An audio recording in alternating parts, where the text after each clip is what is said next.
And I was like, well, the boxer briefs have got to go is what I'm thinking. But at the same time, Robin finds some moss and he's like, I've got some moss. And I'm like, I'm fine, Robin. I will wipe my own ass.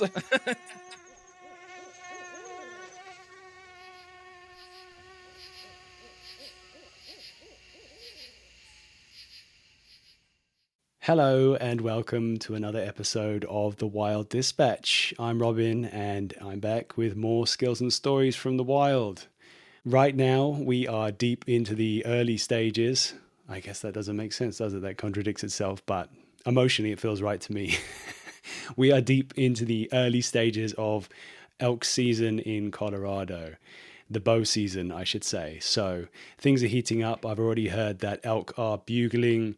So yeah, it's going to be a good time. It hasn't been a great time for the last 24 hours because I realized I haven't given myself nearly enough time to pack. So running around like a headless chicken trying to remember every single thing that I should have brought or already purchased has been my main modus operandum. That's the word. Although I was a guest on his podcast last year after the season that we had, we actually shared probably 2 or 3 weeks hunting together on and off in Colorado. It was my first time over there. There are some episodes on this podcast. I did an audio diary, which was great fun in the moment capturing, but it was a real labor editing that all together because it was like 300 different sound bites. However, I digress. We did a much cleaner recording for Michael's podcast, which was him reflecting on his season and me also doing the same. There are a few guys. It's a real fun hunting stories kind of setup. And I really had a good time, as always, with Michael. So I figured it would be fun to get everyone fired up for the season by listening to this. Michael had quite the season last year. He had a lot of success, and there's some good stories to go with it, as you would expect. So, I guess first I should do a little bit of housework before we jump straight into this episode. If you are new to the podcast, then welcome. It would be great if you could give us a follow or a subscribe. If you could also set to auto downloads, especially right now when there's so many people out in the boonies, in the mountains, in areas with no signal. If you find yourself killing time, you can't sleep because the elk are bugling in the mountains all night and you need to listen to something, then if you set that thing to auto downloads, then the Wild Dispatch will be there for you, keeping you company. If you are a returning guest, then welcome back. If you haven't done them already, leave a good review.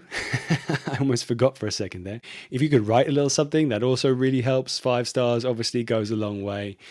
It really helps with the algorithms and helps push the episodes up in the feed when anyone's kind of looking for outdoorsy content. The other thing you can do as well is actually do the old word of mouth, the old school thing, and send this to someone who you know who would enjoy this kind of content, who's maybe out there already as well in the boonies and wants to hear some stories and maybe pick up a few skills too along the way. Right, that's quite enough waffling from me. I hope you enjoy this memory lane episode. It's a goodie. Here's Michael, Lucas, Jared, and myself. Welcome to the Wild Dispatch!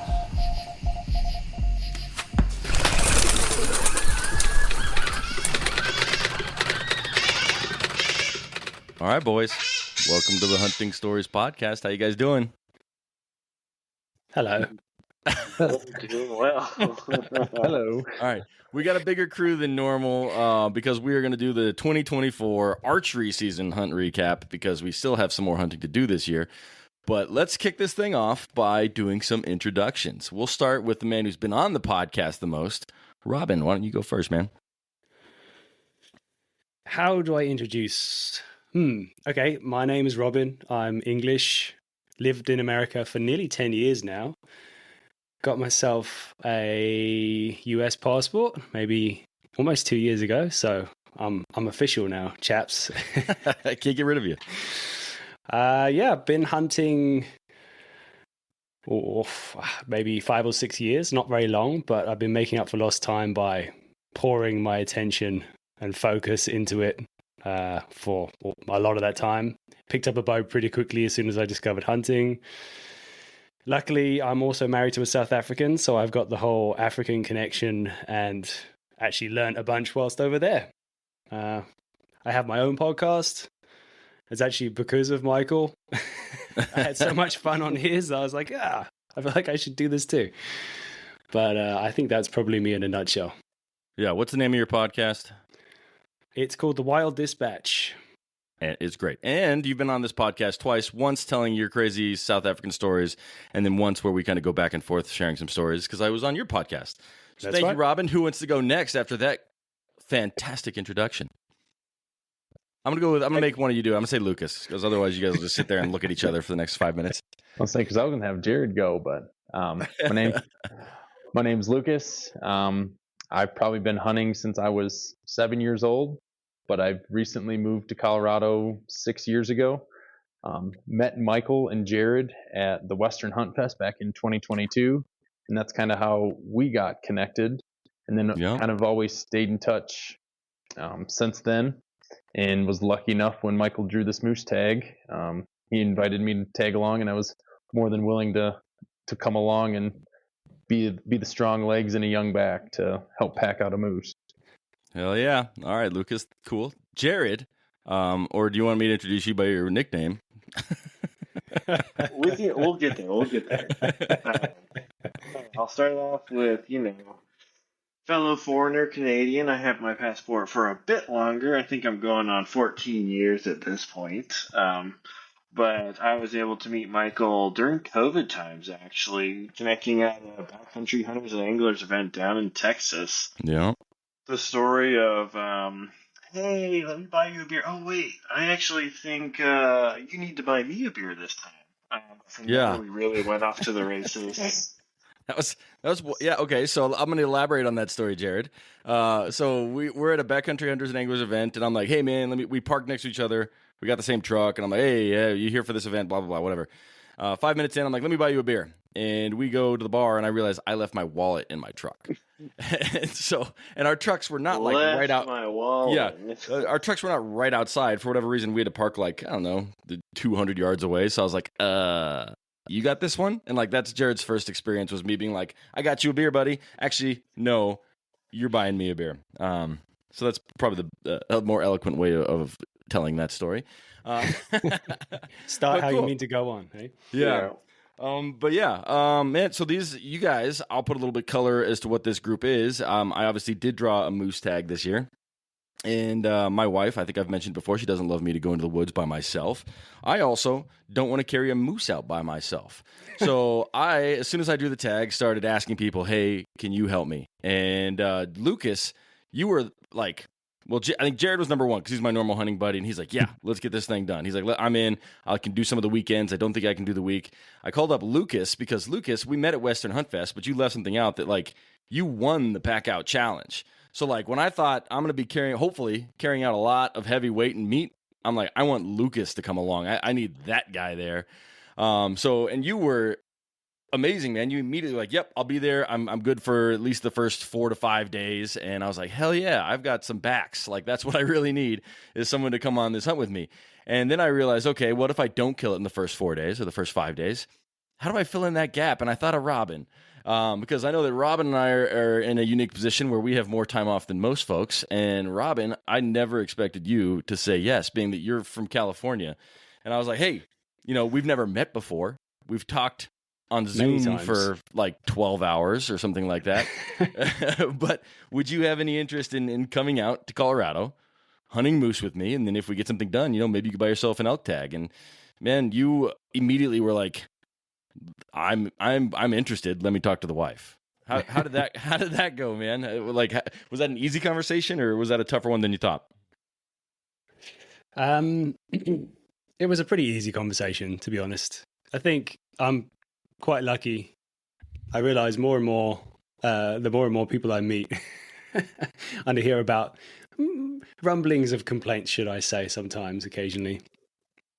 I think I can get away with quite a lot usually. So yeah, my wife was well on board. Also, she knew that she had a trip abroad with her family without me invited. So this was a good little trade for trade kind of situation. So I was basically, was no leverage required, but yeah, I kind of was like, oh yeah, I'm going to go. I think I maybe downplayed how long I might be away for. Yeah. Which is usually the right tactic to play at the beginning. I think there was not a direct conversation about how long are you actually going to be in Colorado until I was there. So Yeah. Right. yeah. Like I told my wife, hey, it's only a week. It's like 5 work days. It's nothing. That's actually like 9 hunting days that I had scheduled out to plan. So either way, you guys are my A squad. You were the gentleman that I asked to come along, and you guys were all there, and I'm very thankful. So thank you guys for coming along. I don't know where we want to start this story. If anyone wants to add anything before we all start showing up to camp, I guess we can just kind of jump into this thing. Anybody? I want to know how long Robin's drive was from California to Colorado. It was actually longer than it said on Google Maps, which was slightly upsetting because I thought I was driving fast. But yeah, it was, I think it was supposed to be about 20 hours or something like that. Yeah, long.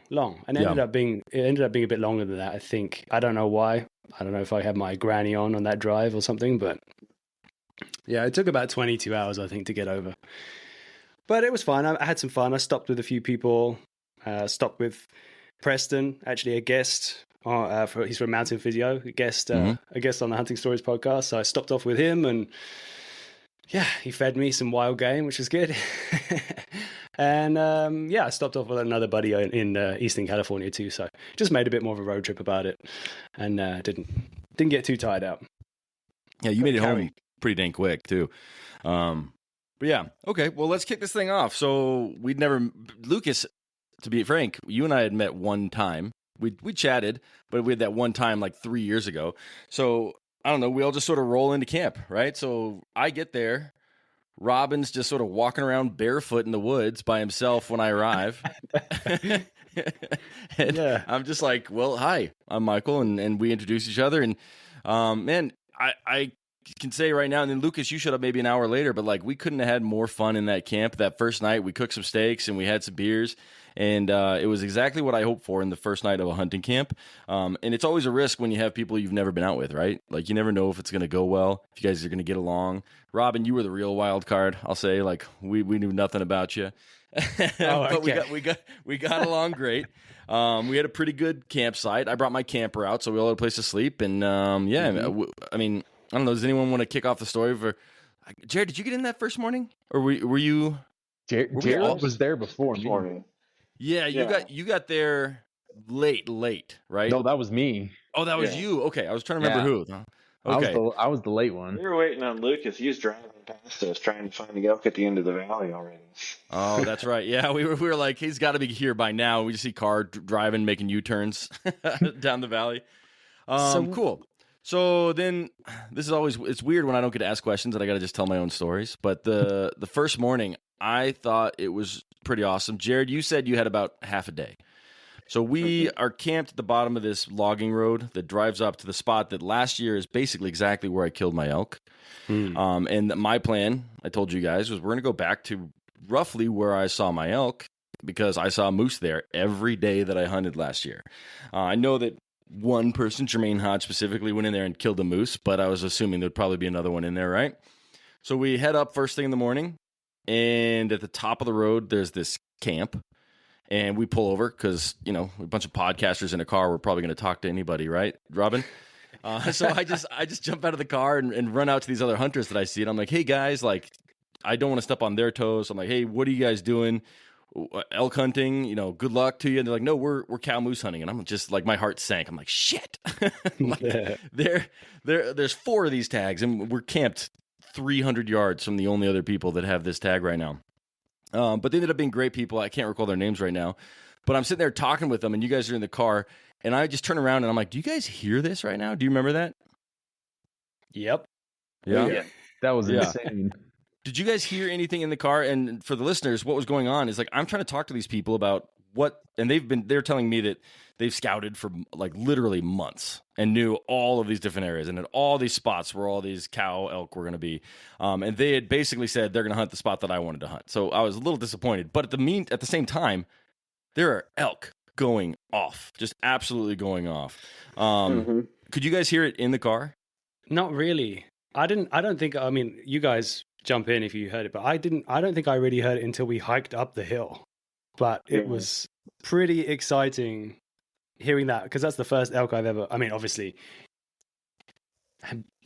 listening to hunting podcasts, you hear like elk bugles a lot, but like that was epic. I think I actually have some audio that I recorded as we were going up as well, just because I wanted to capture that moment. It was pretty cool.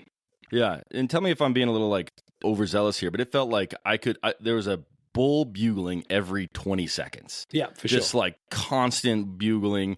There was one to what would be our east and one kind of to the southwest, and they were obviously just calling back and forth, and we just happened to be parked talking to these people right in between these two bulls, just going crazy. So they sounded kind of funky as well, though, right? Go on, Jared. Go ahead, Jared. Sorry. No, I think in the car there was really not too much, but the moment we got on and started really hiking up there, they just started taking off all over in the woods. It was insane, and it almost felt like they were coming in on us from both sides, like they were trying to find each other.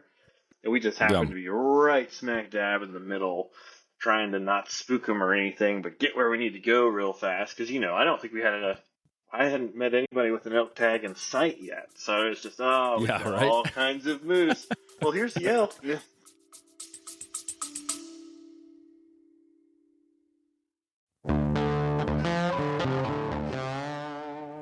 Are you ready to elevate your archery game? Summit Bowstrings delivers premium strings for all archers, crafted with bloodline fiber and BCY material stretched for unmatched consistency.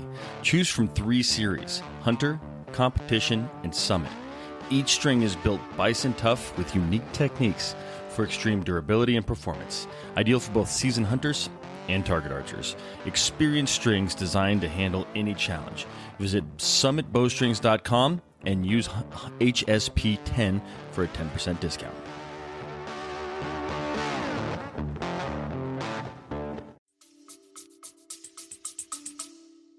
Yeah. For 4 guys with 0 elk tags, I've never been so excited to run into the woods. Like it was awesome. It was just like the exact feeling you want. And it was our opening morning. It was like actually September 7th.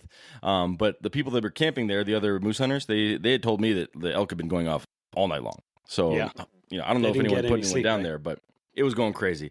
At this point, I'm done talking. So why don't Robin, you were right there with me. Why don't you continue the story from this point forward, and we'll all just go from there. And because everything's better in a British accent. Jump in and add extra color if I miss something.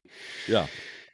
But it was actually the time that you're discussing. I mean, okay, so first of all, Michael, you're saying like us podcasters. Yeah, okay, I might be a podcaster, but I'm not nearly as much of a chatty Cathy as you are. So there seemed to be a recurring theme this whole trip, where it's like, you're like, other hunters. That's a good point.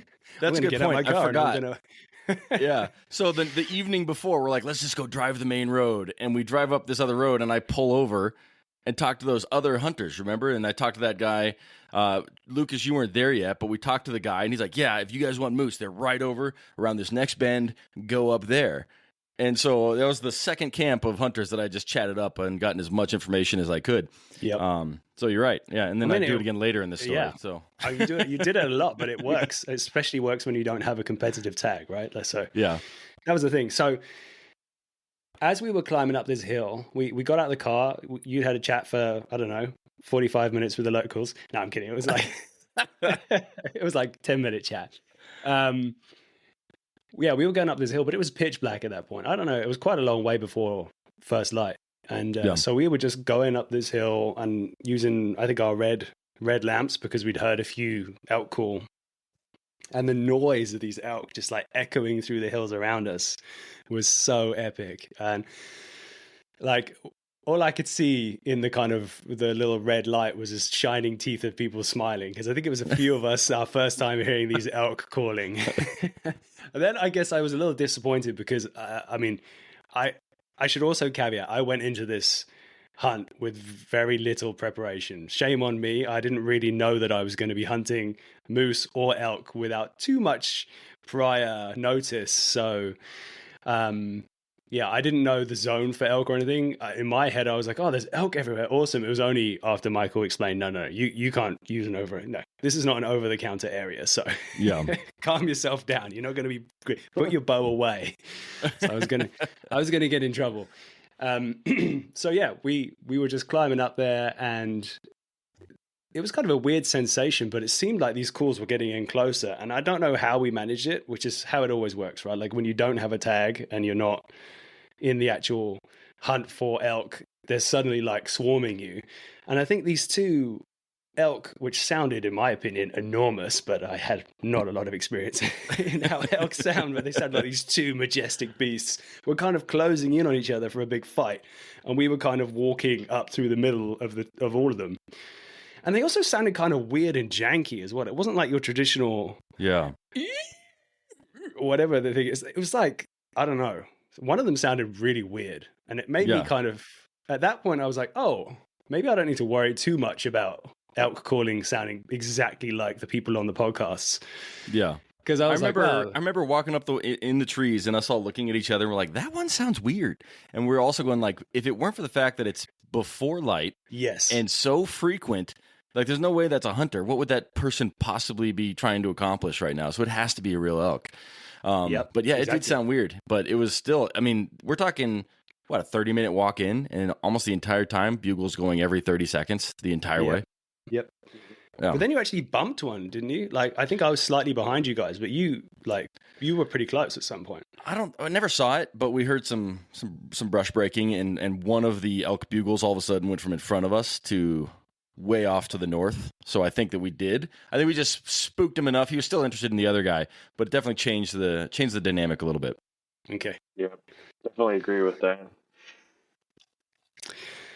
So yeah, then we kind of got to the point. I think we were mostly just following Michael because he had an idea. He'd been there before. It's this kind of glassing spot, which is kind of a big rocky outcrop, which has a nice overview of a couple of stretches of the valley below.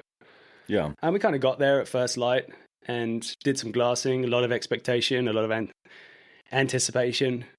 Didn't really see much, did we? Yeah, we split up. You and I went on top of the rock, and Lucas and Jared went kind of down and around because they could kind of see around this corner that we couldn't. Just kind of, we figured different angles. But yeah, kind of anticlimactic, just kind of cold, right? It was cold. Nothing really happened. Yeah.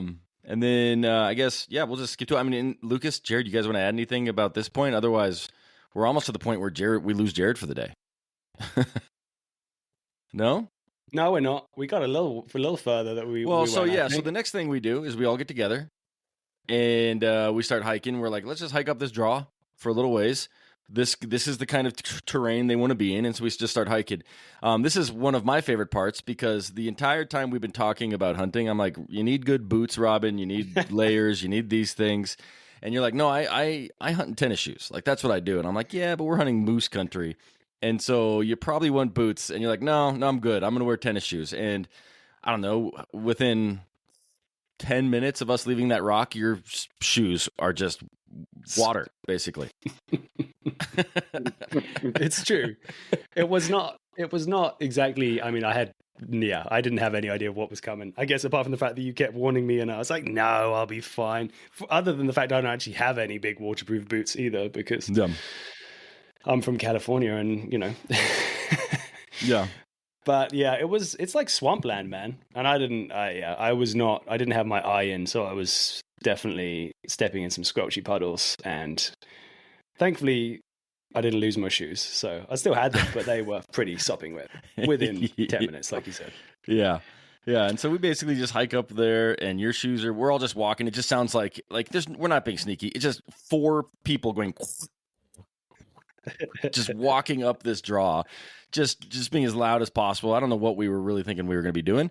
But yeah, we walked to the top, and then at this point, Jared, I know you only gave us half a day, so you had to head home. I think we probably took you longer and farther than you expected. Yeah. Was your wife upset, or did you get home and everything was smooth sailing?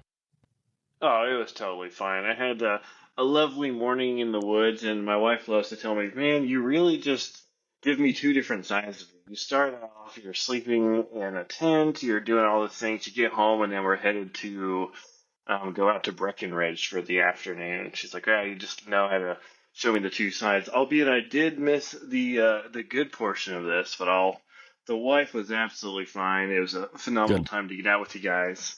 But I'll let you keep going with the juicy bits. Yeah. Well, I could see a little. I don't know, mate. I mean, I didn't know you that well at that point, but there was a little fear in your eyes. His Hey, now, his we're wife not was supposed to pregnant. say that yet. I think we should turn around. You're like, I think we should maybe. I need to go back. And Michael's like, yeah, we're just gonna go around this corner, just the next corner. Yep. Suddenly, you're like in the middle of a swamp, 4 miles away from where you're supposed to be, and you got 45 minutes to get home. Yeah, at 10,000 feet. Yeah. But yeah, and this is the part where Lucas wins the prize because we were like, how do we do this? Because we made a mistake, which was Jared drove us up to the top of the road. So we're like, how the hell do we get back? Like, what? Like, I was sitting there, I'm like, this is a mistake. Either we all go or Lucas takes a hit. And Lucas, man, thank you for running back with Jared and then picking up your truck and then driving it back up. I gave you a new pin, being like, meet us here. We'll walk all the way up this draw. Couple, I don't know, what we probably went 2 more miles, Robin, right? Roughly? Yeah, at least. Yeah, we did a big old loop around. Yeah, 2 more miles up this draw, and we were like, here's a new pin. We'll come through there. And you were just sitting there, just basically snoozing under a tree when we arrived. So thank you, Lucas. Thank you, Jared, for driving, and then Lucas for fixing that mistake when we should have had probably me driving the first day. But yeah, you guys ran into some interesting stuff when you were heading out, right? Yeah, as soon as we got back to the truck, we ran into another bow hunter just sitting along the road, and it's like, oh, did you guys see that moose up here? So there was just literally right where we parked the truck, there was basically a moose sitting in the brush. Yeah. But it was a bull moose, so there was no fret or rush to get Michael and Robin back to the vehicle. But it was pretty funny that there was another hunter. It's like, oh yeah, there's a bull moose 50 yards up the way. Jared and I went to look for it, but we couldn't find it. But it was still interesting that there was a bull moose 50 yards from the truck. Yeah, That's it is the way funny. it goes, hey. But yeah, we'll fast forward a little bit. Robin, you and I hike on that big loop. We find some sheds. You found a really cool moose paddle, about half eaten, but still it was really cool. Yeah, got it here. There you go. I'm going to hold it closer to the camera so it looks bigger. Like a fish. That's awesome. But yeah, you lugged that around. I think we found like 2 other small little chunks of moose paddles and like 15 elk wallows, but really didn't find anything until we're about to get to the point where we're going to cross over this saddle to get back to where Lucas is. And at that point we see, and this is dumb, we'll just throw it into the story because why not? But we see that coyote and it's just staring at us. And we're like, well, let's try and kill a coyote. And so you and I just sort of get behind a bush and start walking straight towards it because we're like, whatever, we don't want to waste a lot of time on it. But just imagine like 2 guys, 6'4", just trying to hide behind a bush as we're walking towards a coyote who's already got eyes on us. It didn't go well, but it was fun. It kind of like, but it had that weird energy that it didn't. It was like it looked at us, and I think it saw us first, but it wasn't like completely bothered. And we just kind of stayed still, and it just kind of like sunk down and sat down. I think it's that kind of thing, almost like when you see cats do, right? Where they're like sinking down behind the brush, just like, oh, maybe they won't see me this way. So I think it was pretty clear after 2 minutes of attempted stalking that we had seen them, but we were trying to make a move, but they vanished pretty quick. Yeah, but worth a try. Yep. Yeah, man, it was fun. But then, yeah, we hike out, we jump up, and we see Lucas just, again, snoozing under a log or whatever, just having the time of his life. And he told us a story about the moose. We head out, we hike out to the road, jump in the car, and we got to turn around. So we got to drive forward, like, a quarter of a mile just to get to a turnaround point.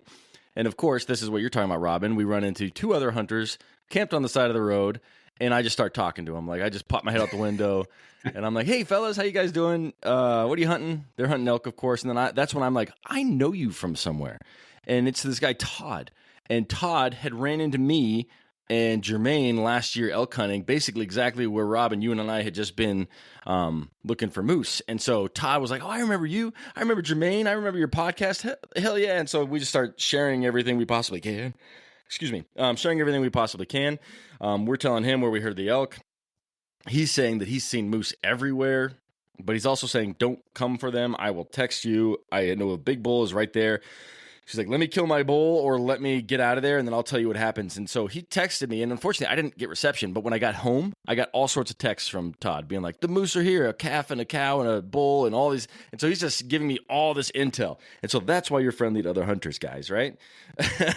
So he had sent me probably 10 texts just being like, okay, this is how you get in. He had shared a bunch of pins with me. He had just like walked me through the process of how to get this this cow. He just didn't know that I'd actually already tagged out like 4 days earlier. True. Right? So let's see, what else? And am I missing anything? We go back to camp and we just sort of hang out for a little bit. It's pretty late in the day. Like we didn't get back to camp until what? 3? No. So literally as soon as we got done talking with Todd, we start heading back to camp. Oh, and I talked to other people. and literally 100 yards from camp, there's another vehicle. It's like, hey, have you guys seen any moose? And there's some, right down on the main road. Oh, yeah. yes. They're like, there's a cow right on the main road, which we won't say the road, but then we're like, are you kidding me? Are you fucking kidding me right now? And they're like, no, like literally 150, 200 yards that way. And we're like, and then we shit. And then said thanks and kept going. Yeah. That wasn't actually far from camp either, was it? It was like, No, you could Again. almost, I think where they saw them, you could see them from our camp. But Yeah. at the bottom of that road were those looky-loos, those recreational campers, right? And I think that they pushed them a little bit farther west away from our camp, and that's where we actually spotted them. But Lucas, why don't you tell this until you drop off me and Robin, and then Robin can tell it. Yeah. So we drive down to the main road just to see if we can see this cow and the calf. And then all of a sudden we're driving down the road and then it's like, oh, there they are. And so then we keep going. And now we're making a game plan going 5 or 10 miles an hour on the road so we don't stop so the cows don't bust.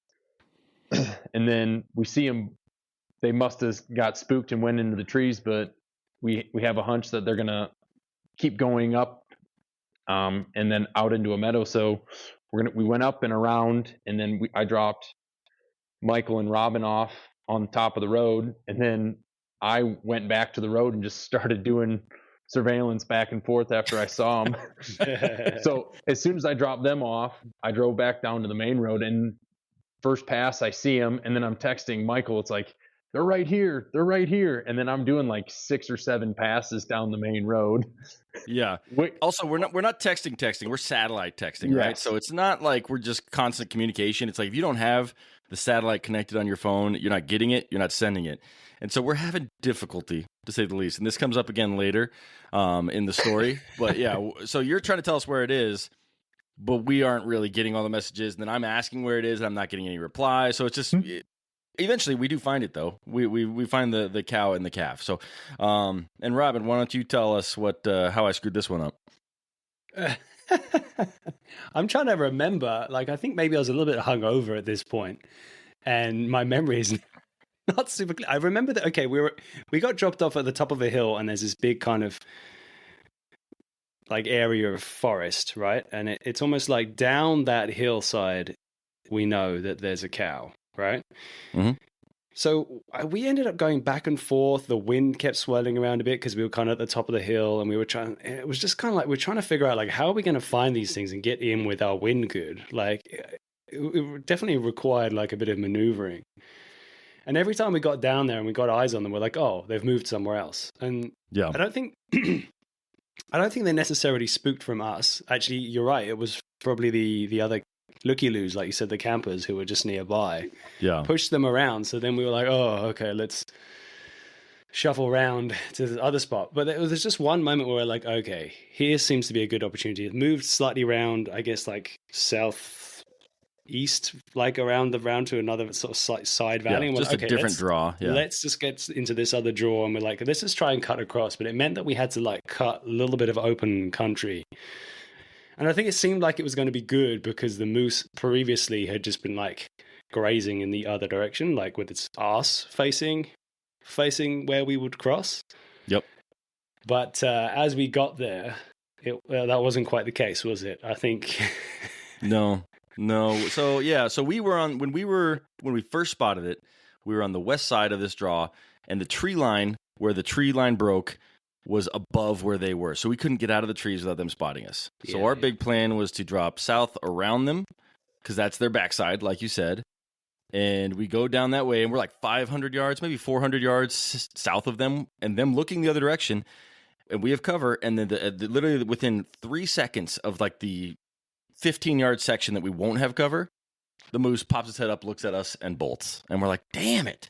What the hell was that? So I don't know if they can just see the back of their head or what it was, but they were 20 yards from the opposite tree line. So if we were trying to just loop around to the other side of this draw and then come from that tree line, which we would have had a great shot, it just didn't work out. And I think you were yelling at me for being too loud or not standing up too tall, or some of your Fred Hammer wisdom. You were like, "This is what Fred would have done," and I'm like, "I'm sorry, Robin. I wasn't I'm not yelling Fred." at you.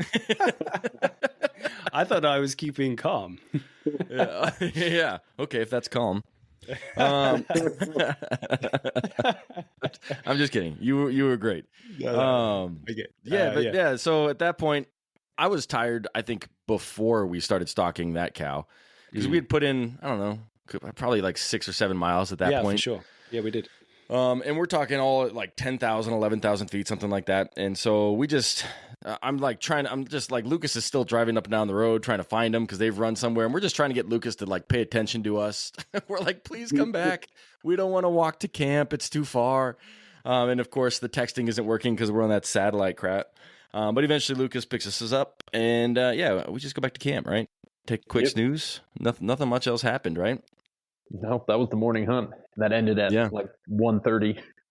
I feel like it was later than that, but still, yeah.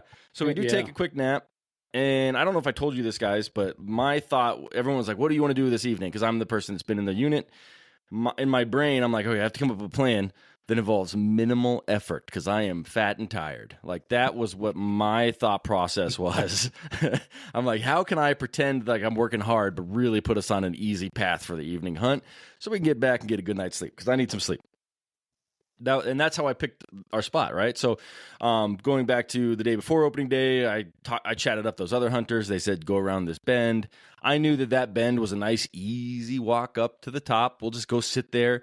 Jermaine had given me a pin in that area, and I was like, okay, we'll just go there. Jermaine says that's one of his moose hotspots. That's an easy walk. I can do that. So we hike in, I don't know, a little later than probably we planned on, like 5:30, something like that. Probably, yeah, definitely later than we probably should have. But we hike up the easy stuff, and now we're like, okay, we got to figure out how to get up, because I'm going to sit and watch over this big draw, and then you guys are going to go up top. And then, of course, Lucas is like, all right, I'll go up top. So Lucas just charges into the field and spooks a cow moose. Literally, like, it couldn't have been less than 15 yards from the exact pin Jermaine gave us that we were kind of hiking to. But Lucas is fired up. He's ready to go. He didn't do all the hiking Robin and I did. And so I'm like, damn it. Okay, well, there goes that evening hunt. Like, we have no opportunity. That's what I'm thinking. What were you guys thinking when that happened?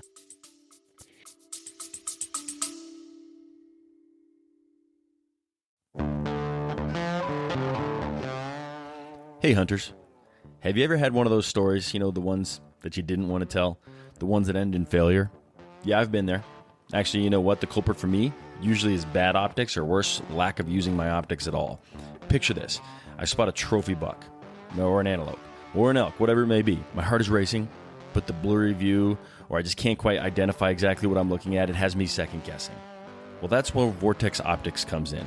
With crystal clear glass and rugged durability, Vortex gives you the confidence to take the shot. Don't let poor optics ruin your story. Make every moment count. Upgrade to Vortex and turn your hunting tales into triumphs. Visit vortexoptics.com today.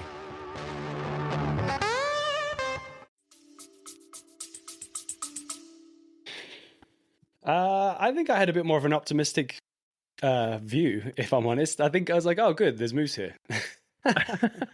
There's one running away. Yeah. Yeah, I don't know. I think I was excited to have a look at the top as well. I've always got a bit of a grass is greener mentality, so I was excited to go up to that other draw. It's like, I don't know, another couple of 100 feet. I don't know how high much higher it was. It was way higher. Yeah. I was excited to look in the other valley, because on the map I was imagining like this perfect green Jurassic Park style, you know, environment where it's going to be full of animals. So yeah, I thought, let's go have a look up there as well. And you can sit here and see if something walks up the hill. Yeah. I basically sat in the same spot she spooked from, and I Yeah. could see all the way down that draw. I figured there's a good chance something could come out from the other side that we didn't walk up. Definitely. So I was like, this is still, not likely, but something could happen, and you guys head up. So I'll let you guys tell this story because I don't know what you guys are doing besides climbing trees. So Yeah, that's true. Lucas, you want to start this one off? Yeah, I was in the same boat as Robin, thinking that we're gonna go up and to the other side, and thinking it's gonna be the same exact kind of higher up elevation, and then we're gonna look down into another kind of basin. But as soon as Robin and I kind of make our way up and around kind of the swamp through the aspens, we're slowly making our way to the top, and we're like, huh, this is pretty flat. We can't really see over much of anything. Yep. It's flat, and the brush is like high. Yeah. Like I'm tall, and it was kind of up to my neck. I feel like in places it was pretty high, so the visibility was rubbish. So you couldn't see very much in there. Oh yeah. And then Robin and I kind of looked at each other. It's like, huh, you should get on my shoulders. I'm like, no, you should get on my shoulders. and then it's like, that's I cute, bet you guys. I bet I could climb that tree. So I climbed the tree, like probably 10 or 15 feet, just to look out and over to get over that scrub oak. But other than that, climbed the tree, didn't see anything. And then it was like, huh, all right, we'll keep walking and going slow. And then it was getting kind of later towards the night, and then Robin and I were like, okay, what do we do next? And our plan was to slowly make our way back towards you before dark, just to see we're not to do anything. And literally as soon as we're about to pack up, I'm facing Robin, and we're coming up with a game plan. And all of a sudden he says, don't move. There's a moose right behind you. I'm like, I think you're full of crap, and I think you're BSing me. And he's like, no, there's a moose right behind your shoulder. Like, I'm like, how far? He's like, 80 yards. And I have my phone in my hand, and I'm like, Robin's like, stop moving. And I'm like, I just keep slowly bringing my phone up. I can't believe you in did like that. selfie mode. So you can see what's behind you. So this is something that, like, because we hadn't met, like we barely met at that point. It's one of the most tempting things in the world is to bullshit people and be like, oh, well, there's an animal right there, because it's just too fucking funny to get people excited about things that aren't really there, right? But the trouble with that is that then no one believes each other when something is actually there. So Yeah. for that reason, which is so deliciously tempting, I never ever make that joke. So when you're like, no, man, you're full of shit, I'm like, I would never fucking joke about this. Stay still. And I was like super clear with my language. I felt like I was super clear. I'm like, just be still. And then you're like fidgeting around. And then you've said this before, but like, I could not believe it. You take your phone and you're like, I didn't understand what part of like, don't fucking move. I didn't want to get trampled. That you're just like lifting this selfie to try and, I don't know, were you like trying to take a picture with the moose or something? He did take a picture. I didn't want to get trampled. He did take a picture. I've seen the picture. And yeah, so I was kind of like, are we trying to kill this moose, or are we taking a photo shoot right now? So anyway, we managed to stay still until a moment that it kind of calmed down. Its ears started flicking, starts looking around a bit more. It's that kind of classic moment after being still for a while that it starts eating a bit, and then then you have a moment to just kind of get low and move up on the thing. And that's kind of when the fun began, right? I think at that moment I was like, Lucas, you have a new iPhone. Send one of these new sat nav messages on your iPhone. Do it, like, it's quick. Send it to Michael. Yeah, let Michael know. Like, let's get someone with a tag near this cow. Yeah. So you did that, and then we were like, right, let's go have some fun with this moose. So yeah, we then like stalk up on this thing. It's pretty calm, doesn't really know what's going on, and we're kind of like moving up, shuffling around, kind of just getting closer and closer. We made some good ground on it and got a good look at it, got some footage of the thing. But then it kind of looked antsy. Its body language. I mean, at that point, this was my first day of ever seeing moose. So, but even I even I could tell this moose didn't look that happy. It was kind of like looking side to side. His body language is a bit stiff. So I thought like, oh, maybe it's kind of seen us, although it wasn't looking directly at us. It kind of, maybe it had figured something, or the wind was swirling.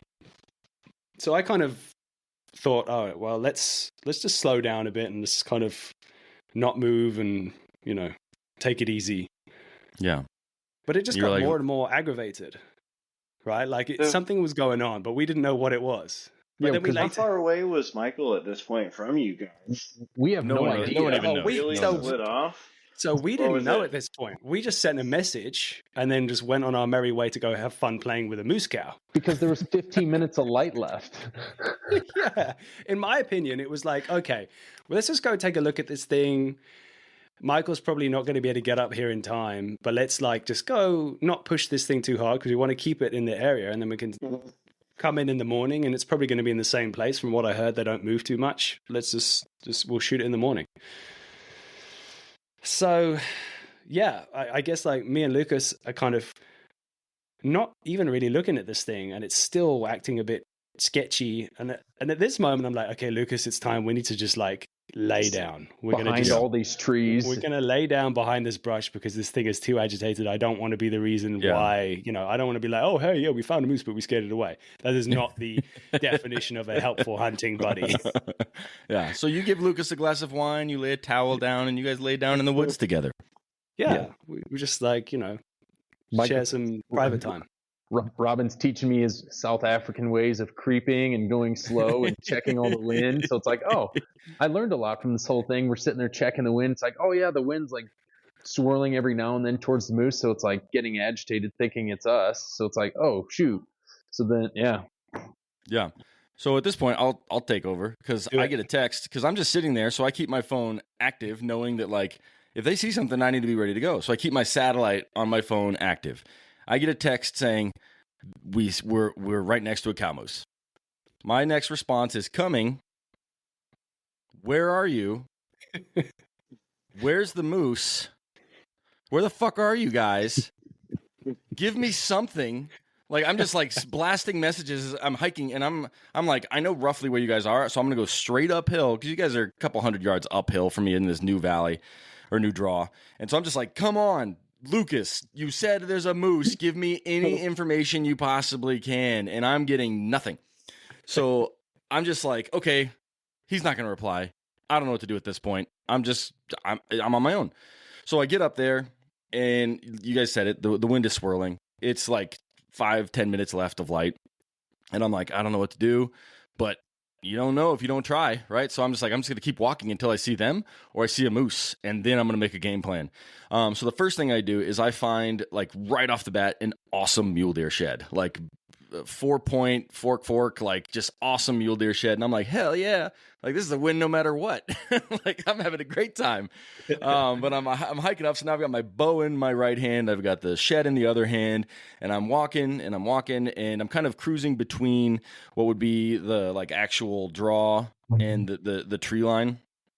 And I'm trying my best to like kind of stay out of main sight, but also if I'm in the trees too far, I can't see anything, and I'm just trying to lay eyes on something, and I'm losing light, so I can't see well. So I end up seeing this really big tree, and I'm like, all right, I'm going to try and get to that tree, use it as like a cover so I don't have an outline, and try and like get a little taller right there and see if I can see anything going on in this draw. Basically, as soon as I get to that big tree, I hear the moose. And it's just like, whoa, and it busts. And I'm like, shit. I just busted the moose. And so the moose runs like 20 yards and then stops. And I'm like, oh, maybe she doesn't see me. Maybe she smelled me. I don't know. But she's standing there. And so I drop the shed, drop my backpack. And you said it, Robin, the brush is like 6 feet high, but it's got a lot of like, I don't know, veins in it or like pathways in it from the animals, from the water, from all these different things. So there's paths through this. It is not flat. You might all of a sudden be 3 feet higher than you were 10 seconds ago. You might drop down. You might be in swamp. So I'm just like, you know what? That moose is probably like 90 yards out. I'm going to start crawling. So I just drop down behind all that brush, knowing that I'm going to hit these trails and work my way towards it. And I just stay as low as I can. And I'm on all fours, just crawling through this swampy stuff, just being like, okay, move the bow, crawl a little bit, move the bow, crawl a little bit. I'm like, I got no time. I just got to go. Sometimes I'm just leaning over crawling. Sometimes I'm on all fours crawling. And I get to this point and I'm like, okay, it's about 50 yards. I'm like, I see an open patch in front of me. And I'm like, if I can get to that patch, I think I can get a shot. I'm like, I think I get a shot. And it's standing there and it's kind of looking my direction, but I don't know if it sees me or not. And I'm like, where are the guys? They've got to be seeing this. I'm like, this is crazy. They've got to be right here. They said they were right next to this moose. So I'm crawling, and I get to that spot, and I range it, and it's like 32 yards. And I'm like, hell yeah. So I stand up, and I'm like, shit. Robin, you said it again. That stuff's like 6 feet high. I'm 6'4". I can't shoot over the brush that I stand up behind. And I'm staring at the moose, and I'm like, shit, I made a mistake. I'm like, I should have thought more about how tall this brush is. So I'm like, okay, I see where the brush lowers and there's little bumps. So I'm like, if I can get 3 yards to my right, I can get a shot. So I move over, and that moose is just looking at me, just looking straight at me. I'm looking at her. Again, super, super late. We're talking at this point like 2 minutes of light left where you can actually see your pins. And I'm like, I don't know if she knows what I am. I don't know if she can tell. But I'm going to do what I can here. So I've already got an arrow knocked. And at this point, I put my release on, and my release sets off my luminoc. So now I've got this bright red ball next to me. And I'm like, shit, you got to be kidding me. I'm like, whatever. And so she's still facing straight on at me. And I'm like, I don't feel comfortable with a frontal shot. I'm just not, I don't know if I'm there. It's also really dark. I know she's exactly 32 yards. I'm dialed to exactly 32 yards. She turns just a little bit, and I use that movement of hers to pull back. And she looks right back at me again. I'm like, oh shit! Like she didn't turn enough. She's still basically pointed straight at me, and she kind of looks the other way, looks back at me, and just takes like a half a step. And I don't know, my they say just sort of like put it where you want it, and eventually it'll go off when the shot's right. And that's exactly what happened. Hard quartering 2 shot, hit her right in the shoulder. Well, if you look at the way the arms go, there's like the scapula, right? It goes down and forward. Then there's a joint that goes down and back. I hit right under the scapula, right above what would be, I don't know, the elbow, right? Yeah. And it just goes right through her. And I know that because I've got that luminoc that had been glowing the entire time.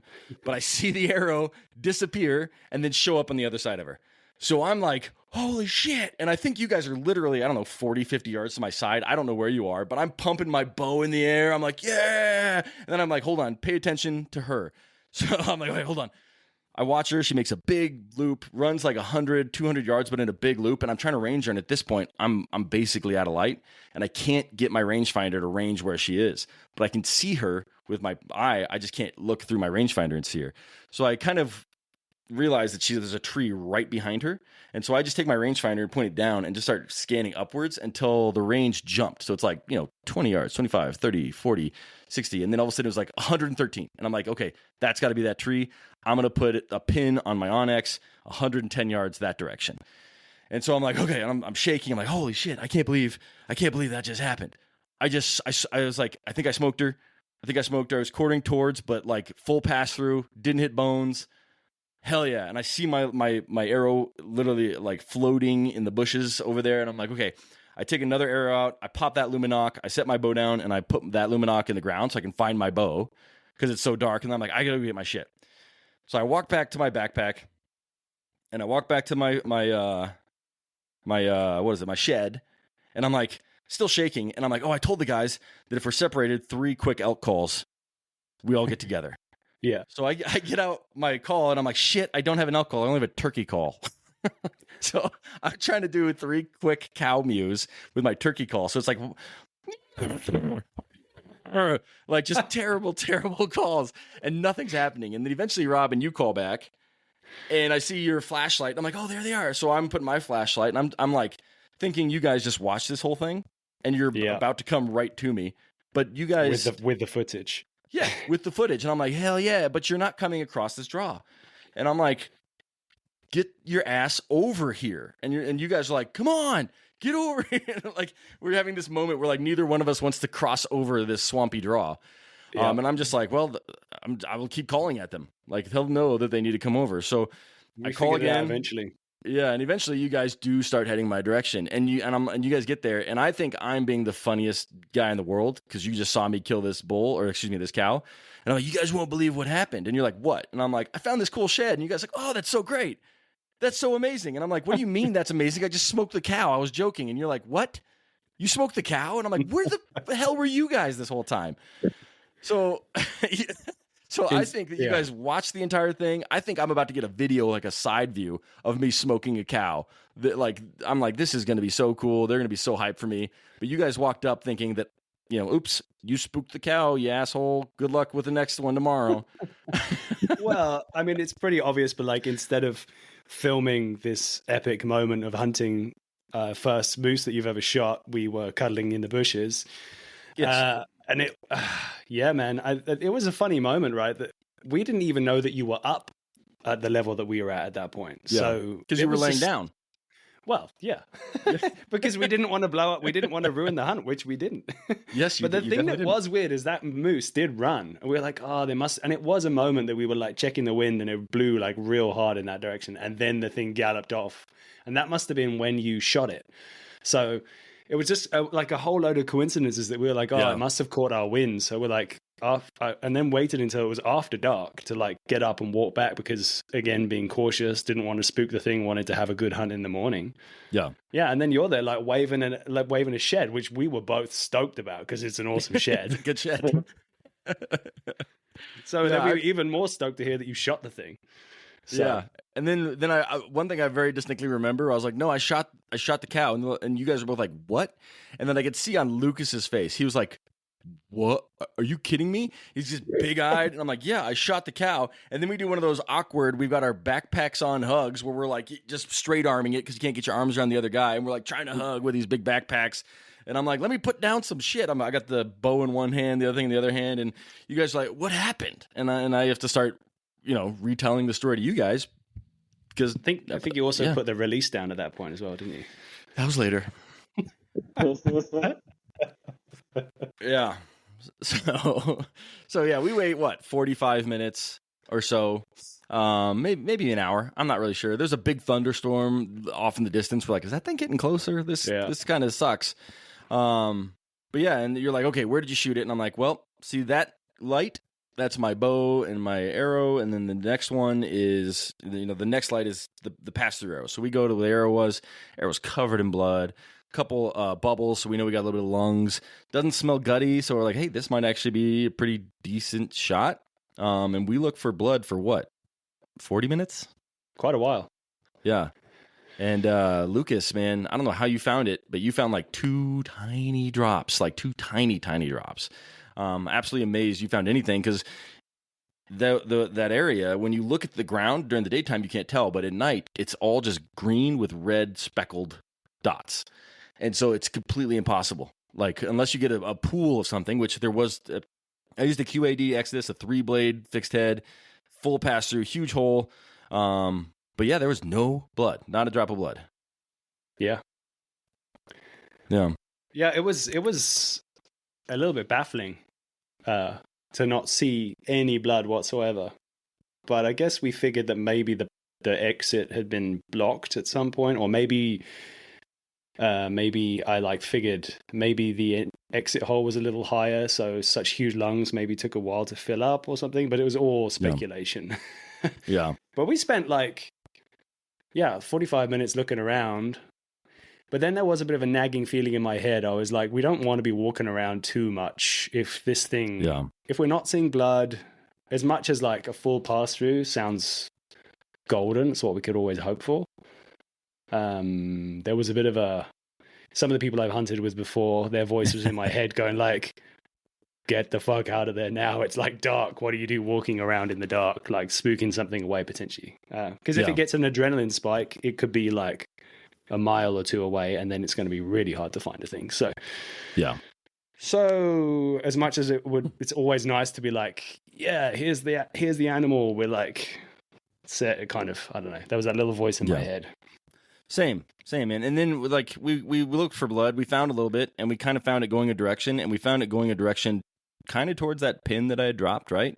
Mm-hmm. And so we were maybe 40 yards from that pin, when we heard what do you call it, a squelch? Is that what you? Yeah, a Yeah, squelch. squelch. Is that not yeah, a word in the US?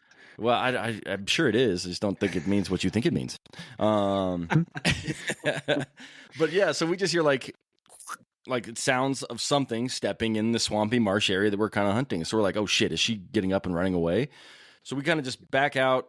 And also at this point, you guys already mentioned it, I noticed that my release was missing. So I had it in a holster on the waistband of my backpack, but I had my backpack waistband open, and this area is eaten to death, so it's just a bunch of sticks. So the loop on my finger release, or on my thumb release, just apparently caught one of those sticks and it pulled out of the holster. So it was in the holster, but then it wasn't, and there was no way of finding it. So I lost that. We gave up on looking for that, and we were like, all right, let's get out of here.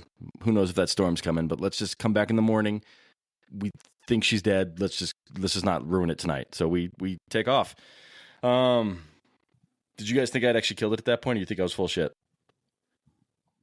I mean, after seeing the arrow, I knew it was going to be dead. We just didn't know where. Yeah.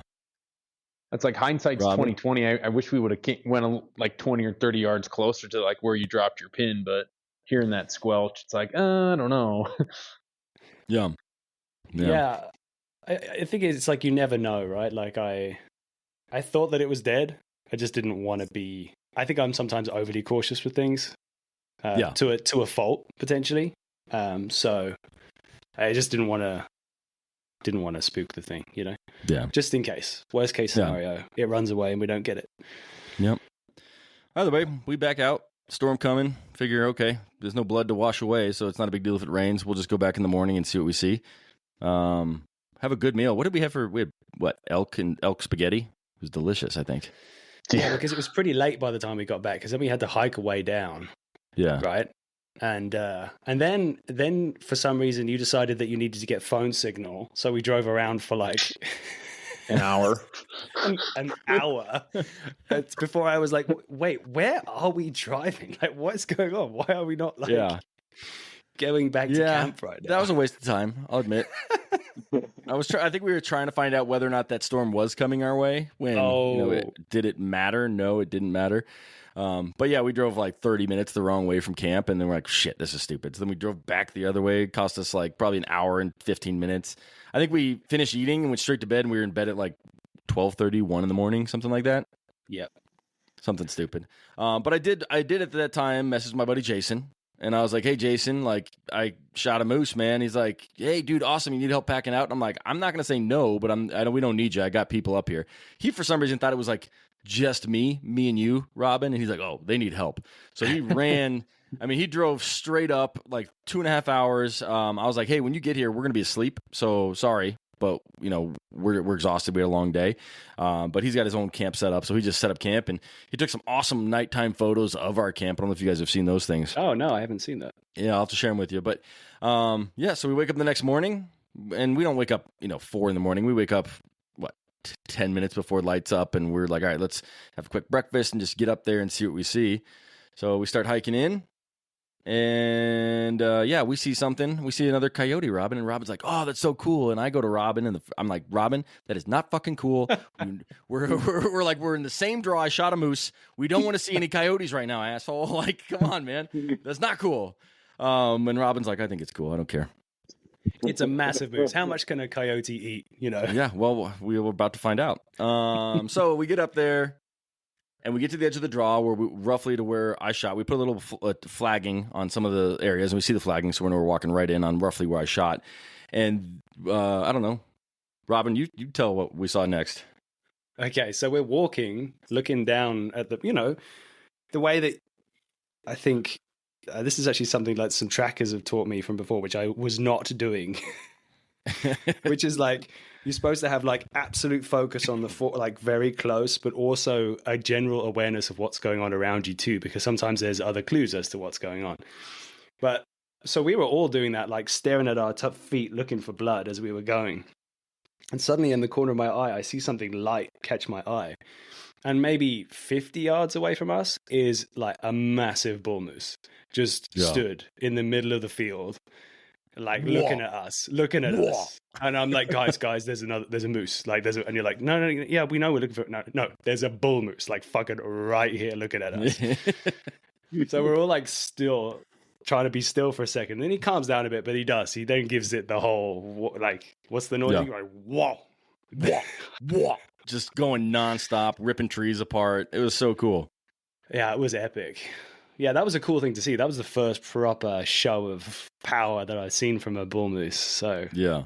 a he slight was distraction from the task at hand, but right. Well, none of us wanted to go any closer. He was roughly where we thought the thing was dead, and we're like, I'm not going to look any closer than where we are right now. That guy, he was huge bull moose. yeah. Either way, we keep walking, and yeah, she's I fortunately I find her because I'm pretty sure all of you guys were planning on fucking with me and like saying I can't find her if you found her, but I found her first. Yeah, what's crazy is that pin that I had put down. I didn't realize this until after we had processed everything and got it all good to go. But that pin was within 10 feet of where she had passed. So I think when we all got her cut apart, found out that my shot had actually lung and nicked the top of the heart. So she was definitely dead. Don't know what that's. The squelch may have been a calf or something, but like there was, she was long gone well before we were looking for her. And the shot ended up being better than I could have hoped. So I didn't lose any sleep the night before. I felt really confident. I don't know. I've never had to leave an animal out for a night like that before. But I felt really good. The shot was where it needed to be. But the coyotes, they did get her, right? They tore out all of her, butt stuff. And then ripped a softball size hole right where my arrow had actually hit. So there was a huge hole in the front quarter.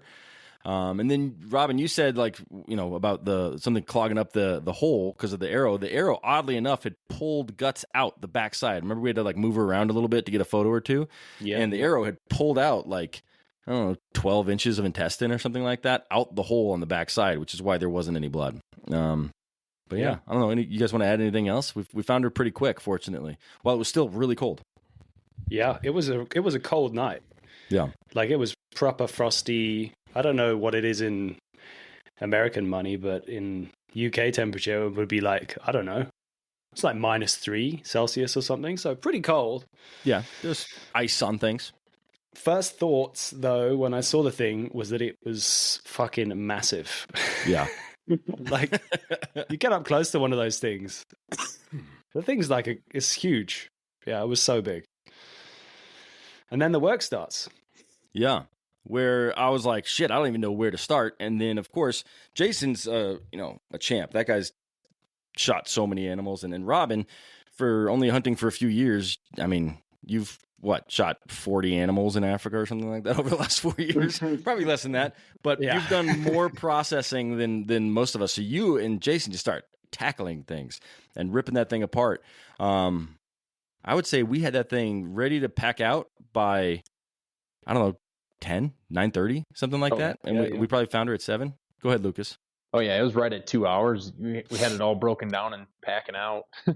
So, yeah, Jason and Robin got their knives out and started going. And you and I were just holding legs and hauling quarters to the tarp and everything like that.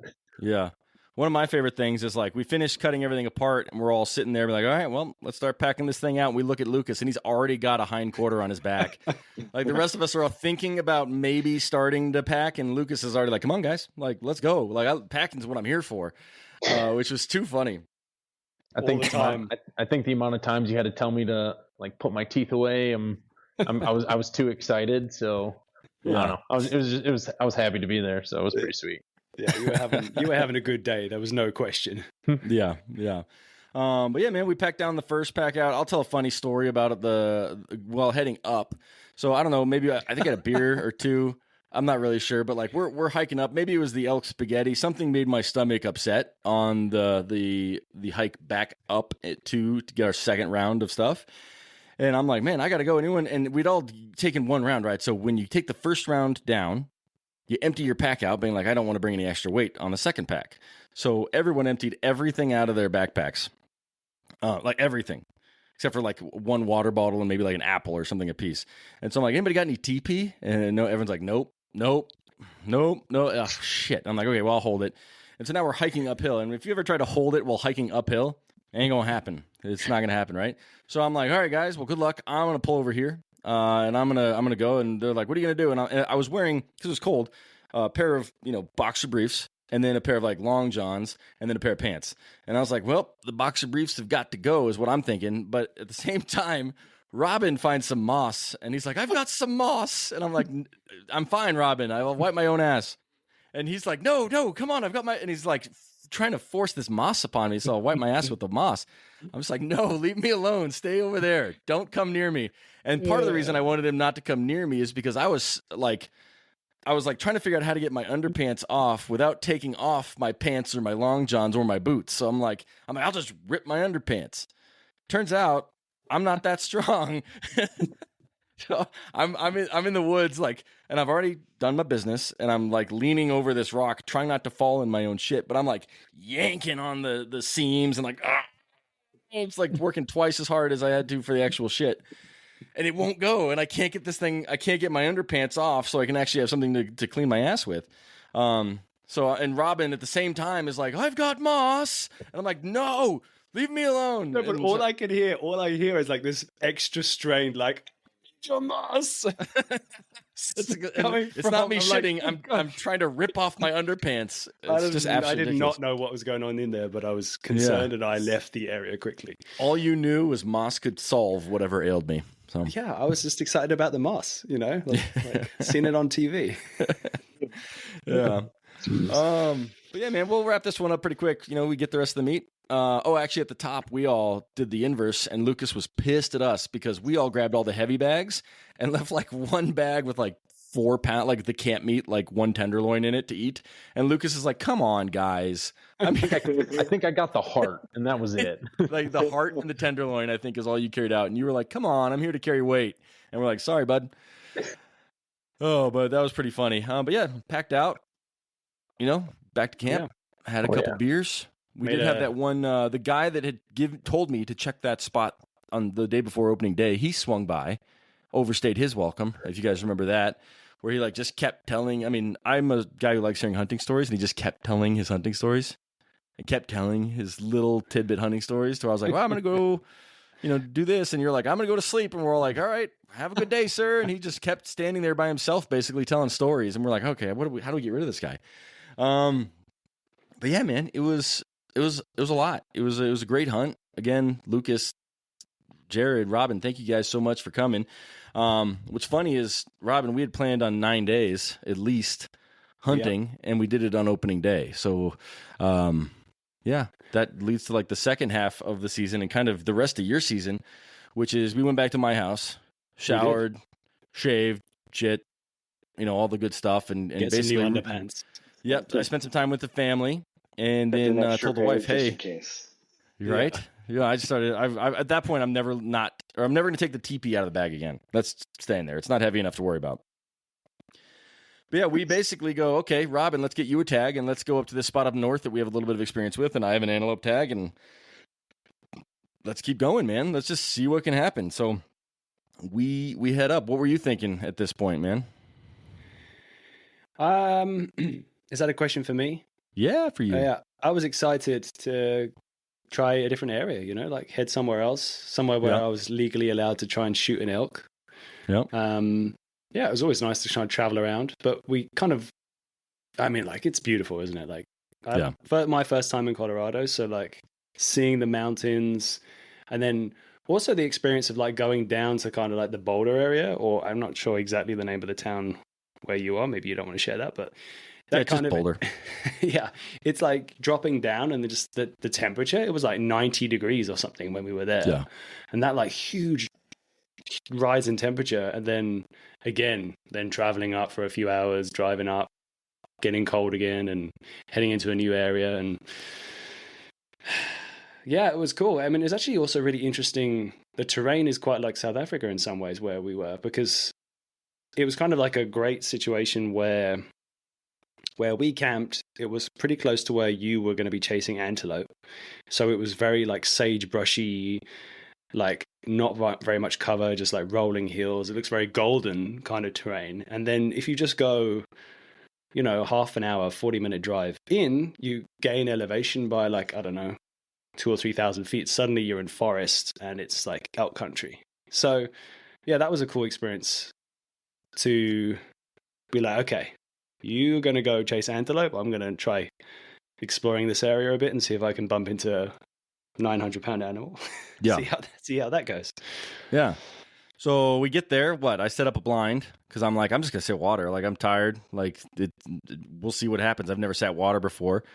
Jared, you are going to drive up the next day, and Robin is going to head into the woods, and then you were going to kind of get some days in the elk woods with us as we were going to then pivot to elk hunting. Let's see. We wake up, we shake hands. Robin, you go off elk hunting, just kind of figuring it out. And I go to my little blind, and I sit there, and I hated it. I hated every bit of it. It sucked. I sit there for, I don't know, 4 or 5 hours, and I'm texting with Jared, and Jared's like, yeah, I'm nearly here. And I'm like, he's like, I'll just go sit at camp. And I'm like, no, you're not going to go sit at camp. I was like, we're going to drive around and hunt antelope. I'm like, I'm getting out of this stupid blind. And so like when I have that thought and I look outside, there's actually a truck parked next, like out of my range of view from in the blind. But as soon as I'm out of the blind, I'm like, well, what the hell? There's a truck like 100 yards from me. I'm like, okay, I'm glad I'm getting out of here. I pack up. I don't pack up everything because I'm like, maybe I'll come back here in a couple days. Basically, just jump in the truck, drive to go meet Jared, jump in Jared's car, and I don't know, Jared, any particular things you want to share about our I guess first half of the day hunt with you? I don't know if there's anything in particular until the part where I laid down in the brush for an hour. No, I think when you get there, we just immediately, I'm already looking at it like, hey, there's like 5 antelope in every direction. And then I think something that we really went off of right off the bat was saying, hey, we got to chase the opportunity because there's antelope everywhere, but it's just so flat. There's all kinds of sage, 6'4", not too many 6'4" bushes up in that area. So they're just sitting there staring at you as you're driving by. So all kinds of phenomenal ideas. And I think we probably did 6 stalks that day? 6 or 7. Oh, actually, what's funny is the first stalk, right? So we head straight north to this particular spot that we always seem to see some, and there's a bedded buck. And we're like, hell yeah, let's do it. So I get up. Jared drops me off on the backside of this mountain, and I climb up a mountain. It's a hill, really. But I climb up this hill, and I get to the top, and I have a decoy that sticks on the front of my bow.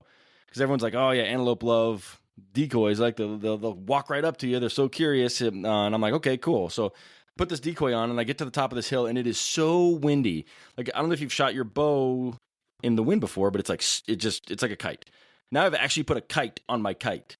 And so I'm on top of this mountain, just like trying to hold my bow steady, and it's bedded looking away from me. It's like 60 yards. I'm like, this is doable. Like, let's do this. As soon as that wind dies down, and so I've got an arrow knocked. Next thing I know, the wind rips my decoy off the front of my bow. So that antelope was gone in a heartbeat. Just like, it didn't even look to see what was going on. It just ran because all it heard was, like that Velcro noise. And I was like, I hate antelope hunting. Like, I was like, this is going to be a day like that. The only time I've ever been within real bow range of an antelope, and this is the kind of shit that's going to happen. Oh, and actually, Robin, the day before, when I was setting up my blind, I don't know if you remember this, we ran into a buck that was just standing there at 90, and I'm like, let's let her rip. Send an arrow. I sent it, and I didn't account for, again, the wind. Again, on these plains, really, really windy. The wind was directly behind me. I missed high by an inch, and it didn't move at all. 90-yard shot felt awesome.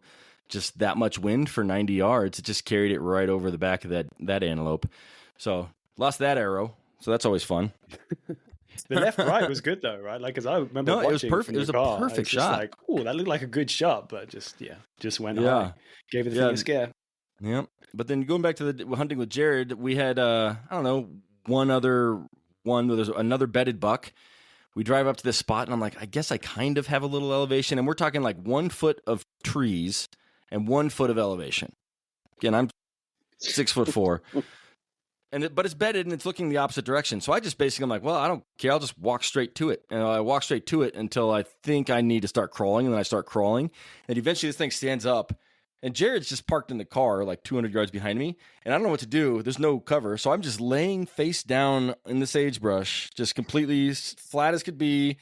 And I'm just turning my head so I can see it. And it's looking at me. And I'm like, I don't know if it knows what I am. And how long was I laying there, Jared? Like That 15 had minutes straight. to. Oh, it was more than You, 15 minutes. I was sitting there with the spotting scope just watching. Multiple cars went by. It's almost like this buck was like dead. He was just staring off in the distance. He had lost his lady, and he was just like, man, life is rough. And then here's Michael. yeah. You're just slowly crawling, like maybe Oh a my foot God. a minute. And again, there's so little. There's absolutely nothing between them. He just never turns around. And it had to at least be like 30 plus minutes of you slowly, painstakingly. I'm just looking through my spotting scope, just Yeah. slowly, like, okay, look away for 2 minutes, look back. Oh, he's at the next sagebrush. Good. But I mean, at one point, at one point, I literally had my bow next to me, just laying face down, straight as a board, being like, because I thought it was looking at me, so I was like, I don't know what else to do. I have no cover. I'm just gonna pretend to be sagebrush. Yeah, that stock again didn't work.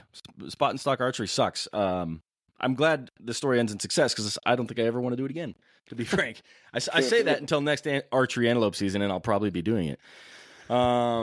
But yeah, no, we go on like 2 or 3 other stocks. I have access to a little bit of private, so we drive like 30 miles. No, not 30 miles. 15 miles south to this private spot, thinking, okay, if they're there, there's one really stockable spot with like a ravine, and I can walk up that ravine, but no antelope. And we're like, well, this is dumb. Oh, across the street are 2 giant bucks, just like standing there. Like we pull a car up next to them, they don't care. They're like, you can't do anything about us, and I'm like, this is so irritating that like.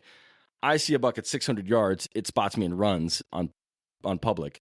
But on private, they just stand there 15 yards from you. Like they know that you got no business hunting them. Either way, we've given up, right, Jared? We're driving back. It's last light. We're like, this is dumb. But it's public land along the road. Why don't you go ahead and tell this? You were there. Yeah, we were going down the road, just kind of slowly going. A hint of defeat as we passed through. I mean, Michael had probably went through like 10 to 12 stalks that day. Slowly driving, you just look on the side of the road. We see one first, and we're like, oh, there's one right there. You say slowly driving. We were on the highway, so we're instead of going 65, we're going 55. Yeah, slow for me. Sorry, slowly driving.